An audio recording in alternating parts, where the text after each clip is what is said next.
I think what we have to understand, जो हमारे को भी ऐसा बोला गया था कि भाई फीलिंग्स ऐसी सुनने में आई हैं और लोगों ने भी कहा है कि नहीं नहीं और थोड़ा करना चाहिए था, बहुत जल्दी हमने रोक दी लड़ाई, वो बैकफुट में थे नो डाउट, बट हमारे ऑब्जेक्टिव क्या थे? हमारा ऑब्जेक्टिव एंटी टेररिज्म था, उनको स्ट्राइक करना था, वो हम कर चुके थे। अगर हमारे ऑब्जेक्टिव्स मीट हो चुके हैं, उसके बाद why should we not terminate a conflict, why should we carry on?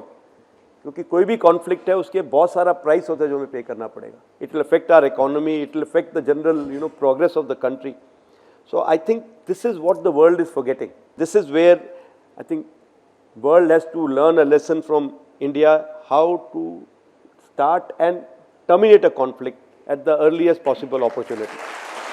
इस conflict termination, ये मैंने I think बैंगलोर में भी ये बात कही थी कि आप देखिए दोनों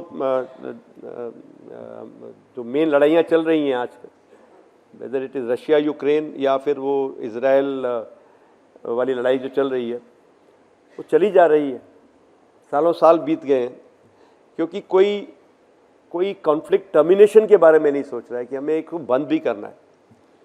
आई think what we have to understand, जो हमारे को भी ऐसा बोला गया था कि भाई फीलिंग्स ऐसी सुनने में आई हैं और लोगों ने भी कहा है कि नहीं नहीं और थोड़ा करना चाहिए था, बहुत जल्दी हमने रोक दी लड़ाई.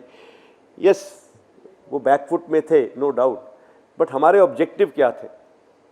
हमारा ऑब्जेक्टिव एंटी टेररिज्म था, उनको स्ट्राइक करना था, वो हम कर चुके थे. तो अगर हमारे ऑब्जेक्टिव्स मीट हो चुके हैं, उसके बाद why should we not terminate a conflict, why should we carry on? क्योंकि कोई भी कॉन्फ्लिक्ट है उसके बहुत सारा प्राइस होता है जो हमें पे करना पड़ेगा. It will affect our preparedness for the next one, it will affect our economy, it will affect the general progress of the country. So I think this is what the world is forgetting. उनको यही नहीं पता कि हमारा target क्या था जब हमने लड़ाई शुरू करी थी. अब वो गोल पोस्ट उनका शिफ्ट होता जा रहा है. Egos are coming in between, and this is where I think world has to learn a lesson from India, how to start and terminate a conflict at the earliest possible opportunity.